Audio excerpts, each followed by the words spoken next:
It's time to take a ride on the Steelers Afternoon Drive with our co-hosts, Alan Saunders and Zachary Smith.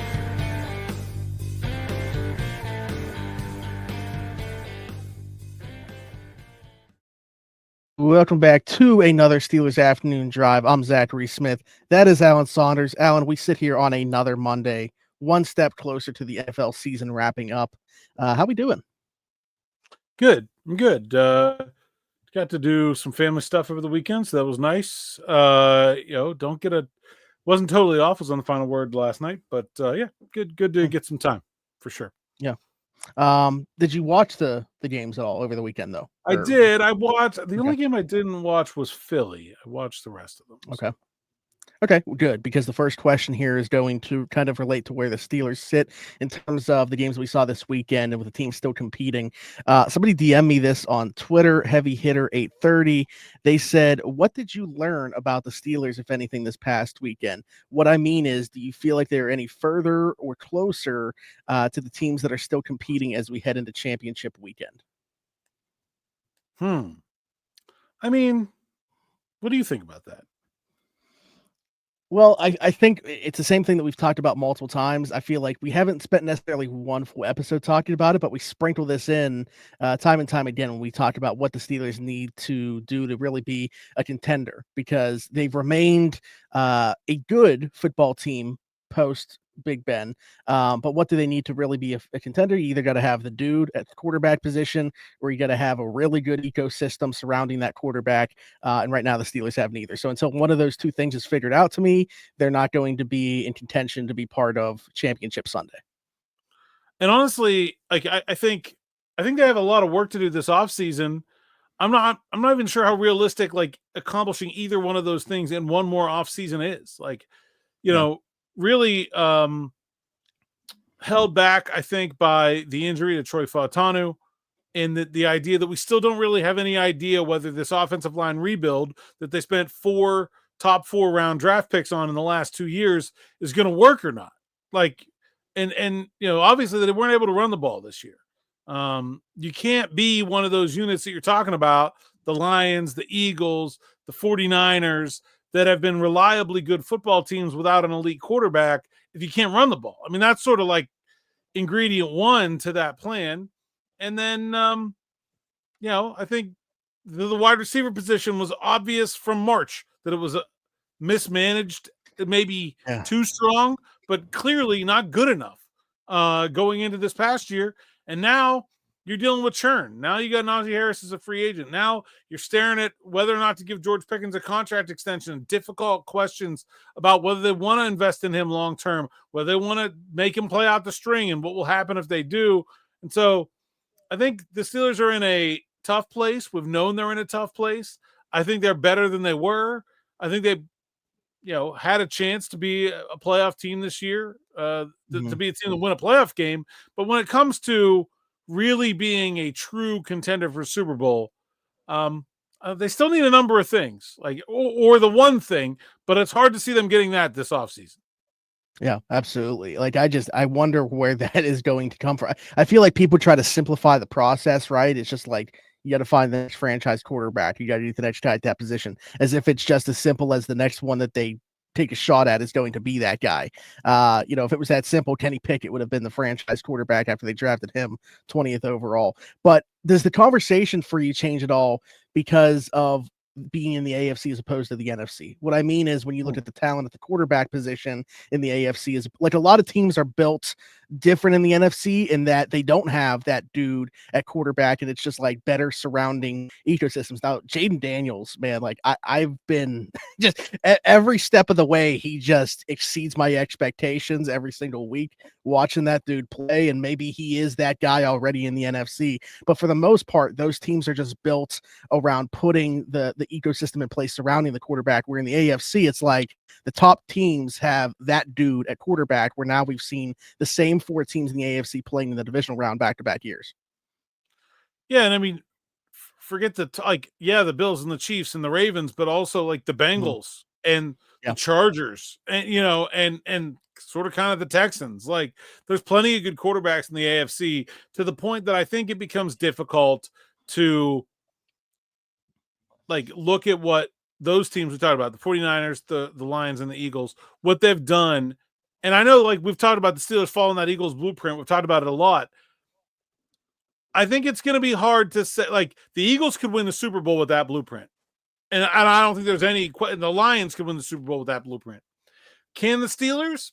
They can, but it's going to be a lot harder for them. I mean, it's going to be harder for them to get out of their division when you talk about Burrow and Lamar, and then have Allen and Mahomes waiting in the AFC. It's just a much, much tougher path forward.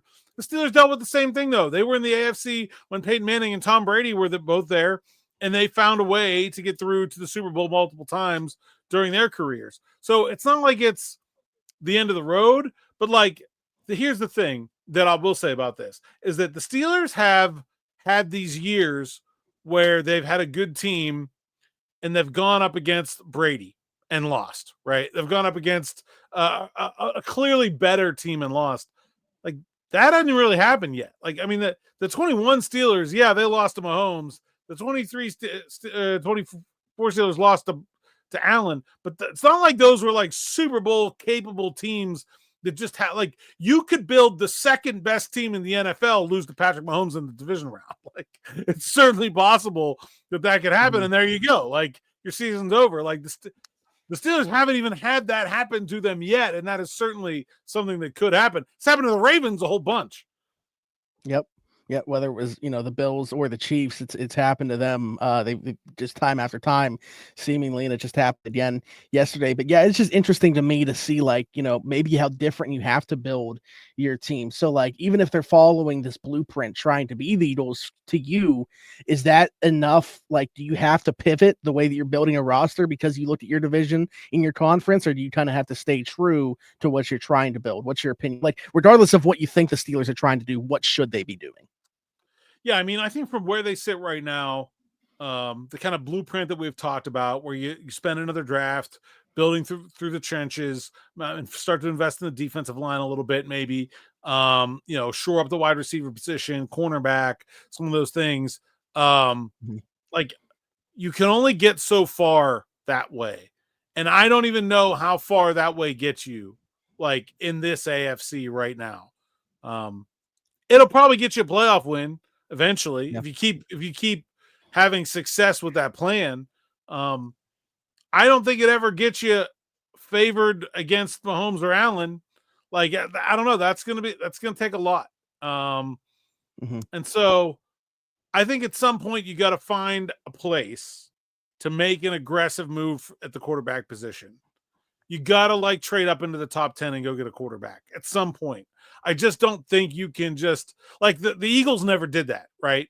The Eagles just they used the second round pick. They tried, they wait and see. Like, I'm not sure that exact way forward works. I think at some point, just because of how good the rest of the AFC quarterbacks are, if you're looking at trying to build the Steelers up that way, you got to find a spot and take a shot.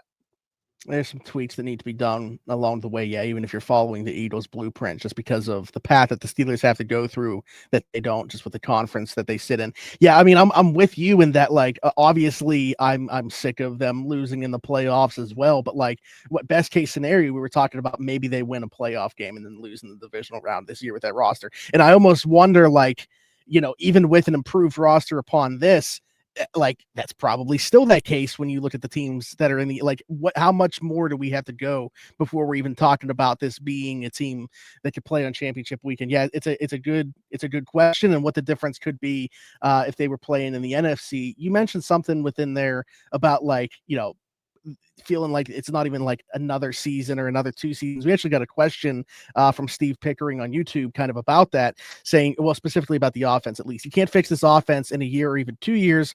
Rooney doesn't want to spend money in free agency to fix this offense, so you're left with nothing but the draft, where Tomlin and Khan miss. Just to look at both first-round picks, both failing big time. Fields, I'm going to use the word that he said there, but he doesn't care for Justin Fields very much. RB average, O-line stinks, tight end below average, wide receivers worse than NFL. So if you're going the draft path, you're probably looking at 5 years before it is fixed. Well, I don't agree with a lot of that. I don't think just because Troy Fautanu's hurt this year that was a failed first-round pick. You're drafting an offensive lineman, so you have him for 10 to 15 years. I don't think Broderick Jones is a failed first-round pick, even though he's played and struggled. Again, like you knew when you drafted him, it was going to be years before you started to see the real benefit of taking a player like that. But like the idea that the Steelers aren't going to spend money in free agency, I don't know where you got that one, but it's real wrong. Like the Steelers are going to spend a lot of money in free agency this offseason. The Steelers don't want to spend money in free agency. Nobody wants to spend money in free agency because you overspend. You pay more than what the players are worth when you spend it in free agency. The idea should be to re-sign your own players. But the Steelers struggled in the draft for, really the better part of 5 to 6 years. And so they have not been re-signing their own players. I talked about this a little bit on a Morning Rush episode last week, but go look at the Steelers drafts. How many guys have the Steelers signed to second contracts? It's not very many. And that's you got it has nothing to do with cheapness. Every NFL team spends the exact same amount. The Steelers are going to spend to the cap or very near it every year. And if they don't spend it this year, it goes on next year's cap. So they have to spend within 90% of the salary cap over a 3-year span. That has nothing to do with cheap. It's about they've missed in the draft and not had guys that they want to. Like right now, the Steelers should be running to the bank to break open the safe so that they could re-sign George Pickens to a 10-year deal. But they aren't going to do that probably. And it's not because they are cheap. It's because they didn't necessarily nail the pick, right? They have a player that they're not 100% sure about. And George is the only guy from that entire draft class they might sign. They already traded Kenny Pickett, DeMarvin Leal, Calvin Austin. They're probably not guys you need to preemptively sign. Look at the 21 class, just Freiermuth. The 20 on the class, entire offensive side of the ball right now. He's the only one that's drafted and signed a second contract. Yeah. The 20 class, just Highsmith. The 19 class, just Deontay Johnson, and now he got traded into that second deal.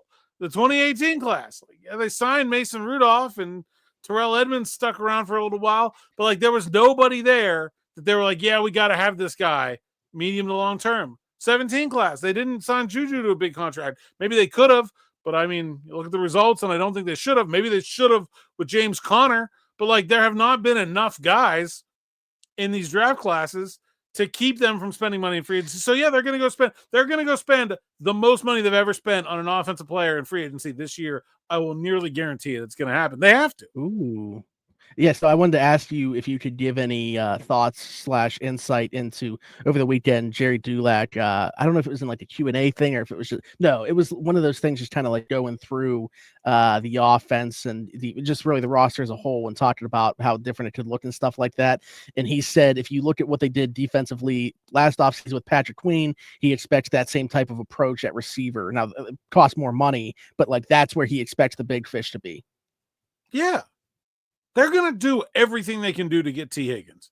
If they don't get T. Higgins, they're going to pivot to somebody else. I don't know, Christian Kirk, Chris Godwin, whoever else. It's not the world's deepest free agent class. So there are only so many options. The prices are going to be really high. Or maybe they try to pry somebody loose with a trade. Maybe they'll go down that road again. I don't know.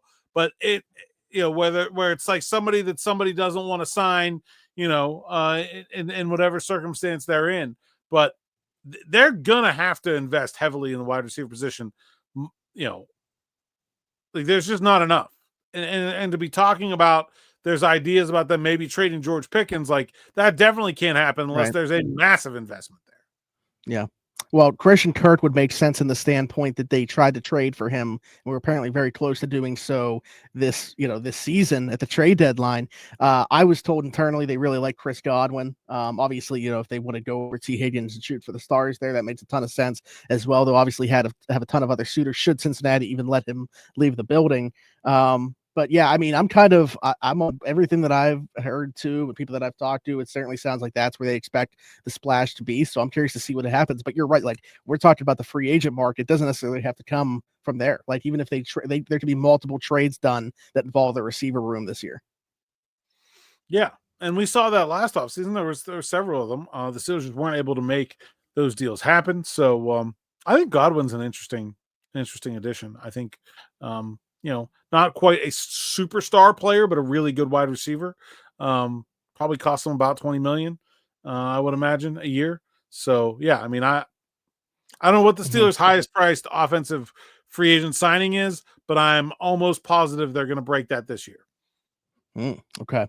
The other part of this, you mentioned this, I just wanted to say too, just because of like you said about, the first round picks being fails, talking about Broderick and Troy Fautanu. Yeah, I mean, Fautanu we haven't seen yet, and Broderick Jones to me is basically on the trajectory that I thought. Now you could say it's a disappointment compared to what you expected, I guess, personally, or what you would have been willing to spend a first round pick on, but he's basically been exactly what I expected him to be through 2 years. I guess I would have hoped for maybe a little bit better towards the end of year 2, but he certainly got better to me in the course of year 2 from the bye week to the second half. Again, we talked about how him and Dan Moore kind of flipped the seasons that they were having from the halfway point. So I don't know. I'm not there ready to call him a miss yet, but the other part of that put in my mind with Fautanu not playing this year, how detrimental was it when you look at the return on investment that they got, just in terms of the amount of snaps that they got out of their 2023 class, to have 2 guys that they drafted within their first 3 picks of 2024 that they got basically nothing out of. Like, how detrimental is that to a season? Hugely. I mean, it's not just detrimental to the season, it's detrimental to the multi-year growth of the franchise. I mean, how different does this offseason look if Troy Fautanu and Roman Wilson had like the rookie years that, say, Keanu Benton and Joey Porter Jr. had 2 years ago? Like, if we're coming off that kind of rookie season for those 2 guys, how different is the outlook for this team going forward? Hugely.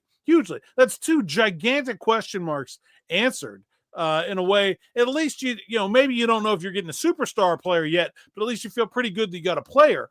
You don't even know anything about those 2 guys, whether they're going to be great, average, awful, or anywhere in between. And so, yeah, it's really difficult. Now I do think, they got some it seems like they got a good player in Mason McCormick, which I'm not sure anybody had any idea coming into the year. They learned that with the Daniels injury, but man, like, like next year they should have been able to go into the year seeing the offensive line as a strength, and now I don't know how you can right now. Right. Yeah. You lose out on the development there. Speaking of development, someone that I think has done a great job with development along, his line with his group there is Karl Dunbar.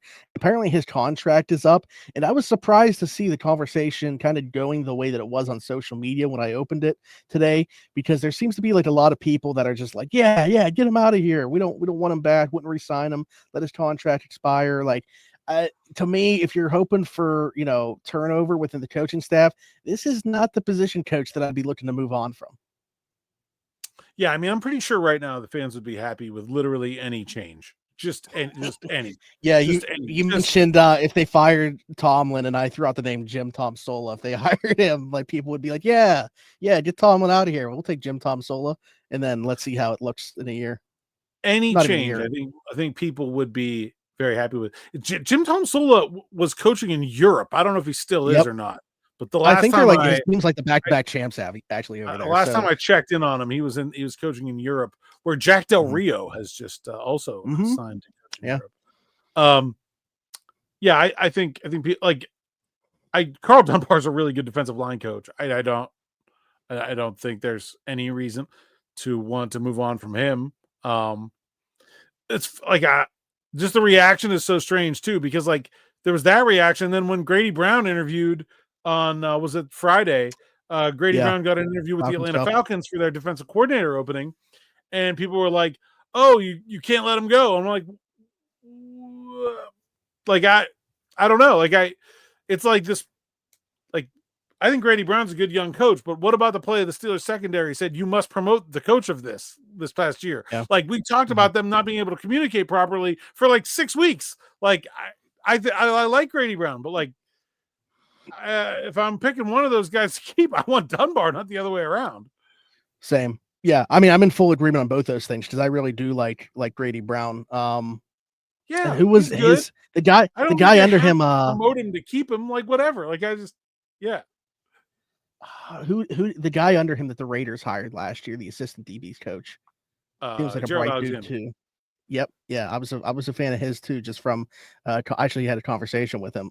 But anyways, where were we at with that? Oh, yeah, just in terms of Grady Brown and Karl Dunbar. Yeah, I mean Karl Dunbar, I don't understand why people would want to move on from him when you look at the body of work that he's done there. Maybe do they not realize the work that he also does with like the edge rusher, like because the Steelers defensive front, like he also works every day with TJ Watt, Alex Highsmith, Nick Herbig, like that group. Like, do people think it's just Cam Hayward who he's not really like, I don't know, developing? I mean, he I don't know. developed Cam Hayward. I don't know. Yeah. Like, I think, I don't know.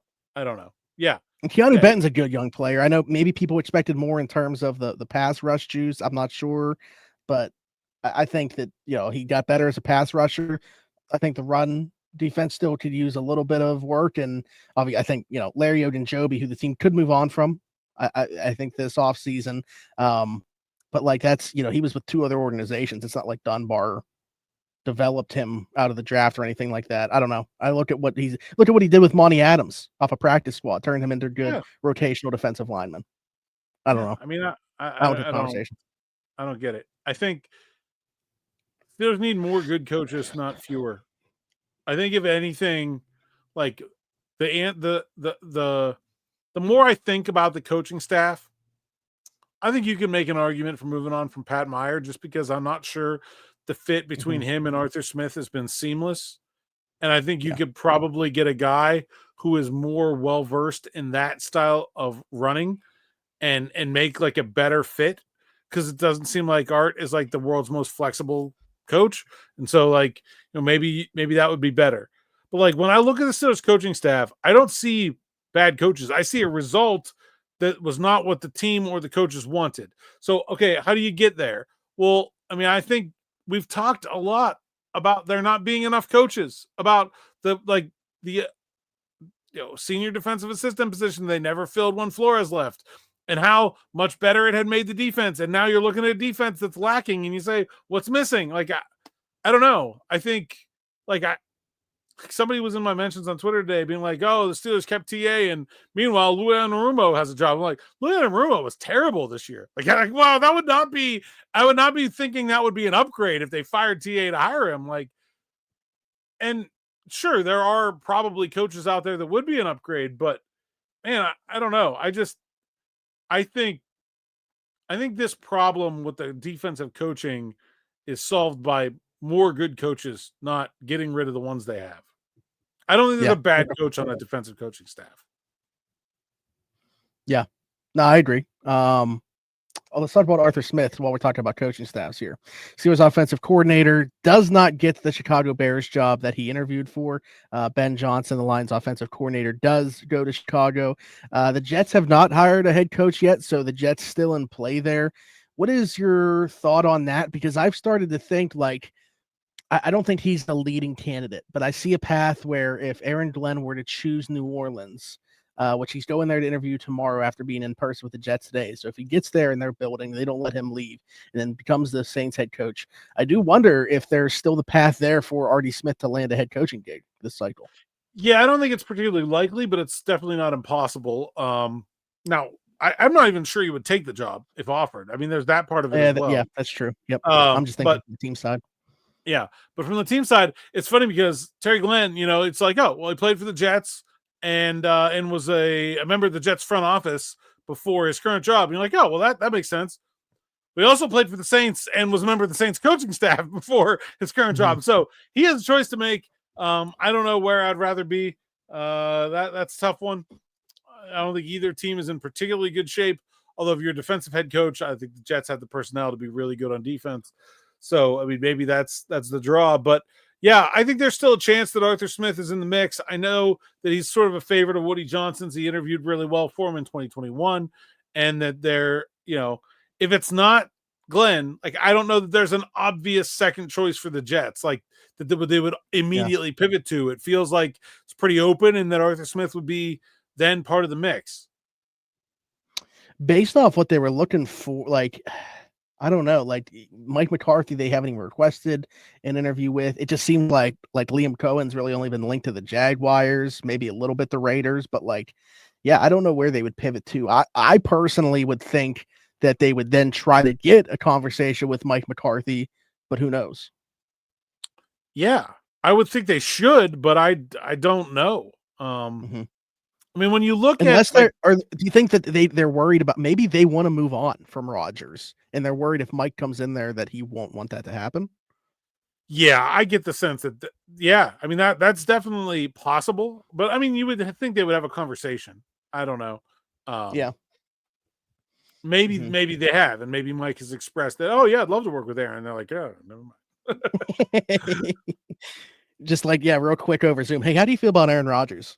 Oh, okay. Yeah, we don't need you to come in then. Yeah, we're good. I think for that reason, though, because they seem like they're willing to move on from him, and I looked at the rest of the roster, I would lean Jets over Saints if I had my pick. I mean, the Saints are always like negative $140 million in cap space right up until they have to be in the positive, or even like it seems like they're just always operating in cap hell, never really have the ability to do anything. Right now, from a contract perspective, they're married to Derek Carr. I probably lean Jets if I had my pick of the two. I think I would too. I also like New York. Some people don't. So, there you go. There you go. And then the last thing we got here, turning back to the YouTube comments for another question. I hope I don't butcher this, Bruno. Bruner M. Bia Vanga 5113. Bruno, we appreciate We are talking about Bruno. we are. One of the things I learned in grad school, subtle flex by the way, is that there is no such thing as a well-rounded leader, but there are well-rounded teams. Rather than blaming Mike Tomlin for his personal faults, I'd be interested to hear where the holes are in his staff. What kind of leadership is missing from the Steelers staff, and how would you approach it? It's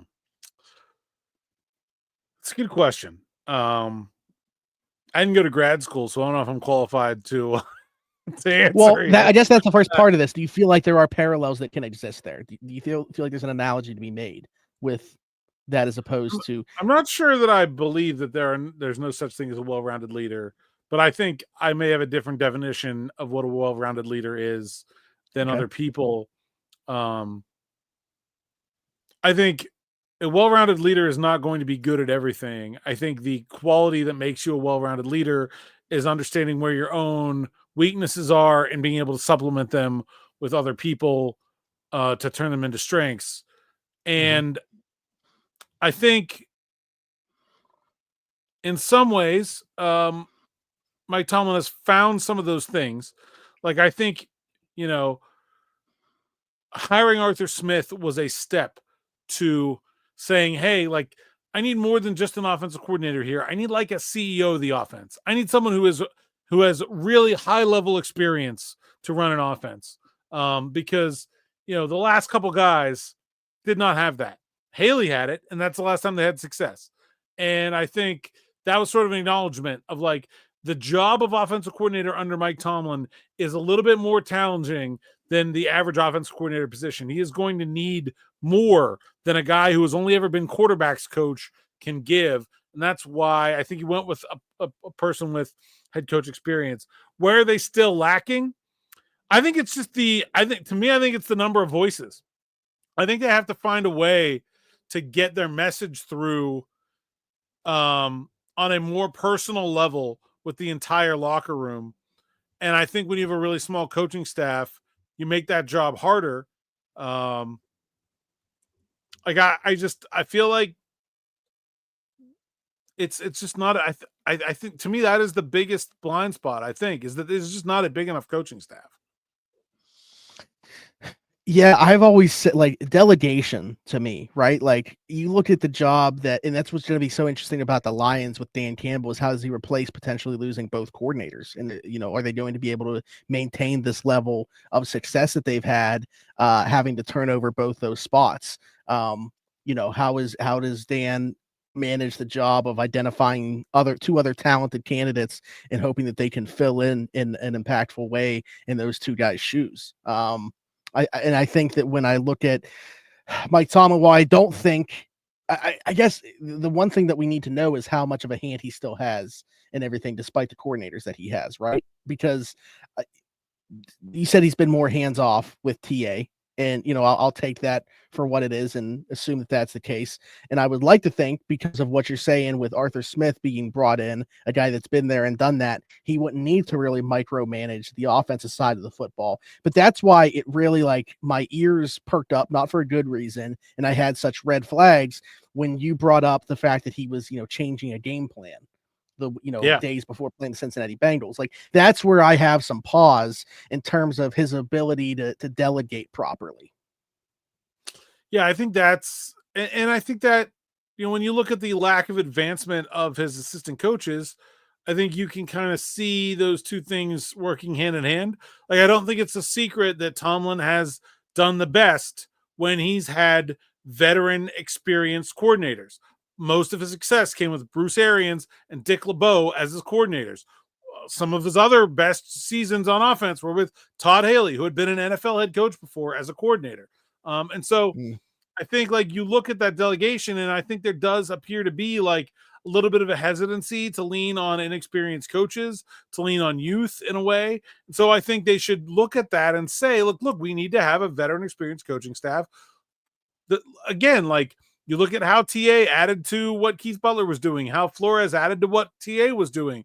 Like, it seems like those type of voices are a lot more impactful towards their end result than fishing in the young up and coming college coaching pool. Like, that does not seem to be their lane, where they're not this coaching incubator, right? They're not this developer of coaches. If they're going to go, and so I think this ties back to the question about changes to the coaching staff. Don't fire Pat Meyer and hire some college offensive line coach. Like, if you better have the guy ready to go who looks like an obvious upgrade before you make some of these moves. Don't go firing TA to promote Grady Brown. Like, that seems, based on the evidence, like a bad idea. If you're firing TA, it better be for somebody who's been there, done that, had that job, and probably a better one at this level. And like that, like, you better be hiring Robert Saleh because he didn't get the Jaguars job. Like that's, yeah. I think that's the acknowledgement that needs to be made when it comes to the way they manage coaches. You mentioned the Washington Commanders coaching staff when you talked about a team that really seemed to like do really well. It wasn't just getting Jaden Daniels, and it was they made some really good moves with their roster in terms of guys that could still play, but also just like fit the culture that they were clearly trying to implement. I'm going through and looking at some of their coaching staff, like obviously Dan Quinn, Cliff Kingsbury, Joe Witt Jr., Larry Izzo. Those are their main coaches, offense, defense, special teams, and head coach. But like they got like Brian Johnson, who didn't work out as the Eagles offensive coordinator short stint there. He's their passing game coordinator and assistant head coach. They got Anthony Lynn there as a run game coordinator and running backs coach. John Pagano, everybody knows the Pagano brothers. He's there as a senior defensive assistant. Ken Norton Jr. coaching the linebackers. Darnell Stapleton, a former offensive lineman, as an assistant offensive line coach. Like they have a very big William Gay, former Steeler, is there as an assistant defensive backs coach. Bobby Ingram coaching their receivers. Pass game coordinator on defense. Yeah. So they have a large staff, but they also have guys that just seem to like be there for one specific thing. And we talked about that as well, obviously with like the Chuck Smith thing with the Ravens and stuff like that. Yeah. So like, I think that the Steelers, that's where they're lacking. I agree. It's not necessarily with the quality of the coaches, it's with the quantity. And hopefully that's something we see an uptick in. Yeah. It's quality and quantity of quality, and like I think you lose some, I think you really hit the nail on the head. Like guys are there for one thing. Like it's important to take chances on guys like Aaron Curry, for example, as a young coach, former player. Okay, like maybe you got something there, or maybe it's important to take chances on coaches that came out of the college ranks, like Grady, like Isaac Williams, who's the assistant offensive line coach, was hired from college ranks. Okay, like it's important to take chances on those guys, but it's also important to give yourself backstops to some of that. It's a lot easier to have success when you're pairing, a Darnell Stapleton with you have a run game coordinator named Anthony Lynn, then you also have an offensive line coach. So your chance, like you don't need Darnell Stapleton to do anything really. Okay, like if he provides anything whatsoever, it is a positive for you. And like I don't think the Steelers are set up that way, and I think it's definitely a blind spot. Yeah, absolutely. Good conversation. We will continue the conversation tomorrow right back here. So everybody come back to this exact same spot. Alan, until then, tell the people they can find you. At @Saunders_PGH on X, Instagram, TikTok, and Blue Sky. PGH Steelers Now Sites account. Didn't record a single episode during the ban. SteelersNow.com. The SpongeBob in jail meme is getting a lot of work here. And like, subscribe, hit that bell for notifications here on the YouTube channel as we continue our March may not be the right word, our quest for 15,000 subscribers. We're getting closer. Every day moves a little farther forward. It's good. The SpongeBob jail video was good. I went to Aaron Rodgers running out on the field with the flag path before. Oh gosh, 14,860. We're now down to just 140 of you. So yep, make it happen. What word do we want to use? I don't want to say March because we also, because of the month, we need to happen way before March. So I don't even want to speak March into existence for that reason. The climb. The drive, Smitty. It's the drive. The drive. The 15K continues. We're a drive-based podcast. Perfect. The drive to 15K continues. If you are listening somewhere else, be sure to leave us a 5-star review and subscribe over there. Oh, I have one that I got to read. I'll do it tomorrow. But I'll make sure to do that. Apple, Spotify, wherever your podcast from, you will find us there. Just search Steelers Afternoon Drive. I guess, do the same thing on TikTok, huh? It's operating now. If you deleted the app like I did, then it's not in the App Store right now. So hopefully it comes back. But yeah, because I deleted it from my phone, just thinking that we were going to have a little bit of a hiatus, more than just a few hours. But anyways, you can find us over there, and they can find me everywhere. Zachary Smith, PGH, for Alan Saunders and myself. Thanks for jumping in. Take another ride on the Steelers Afternoon Drive.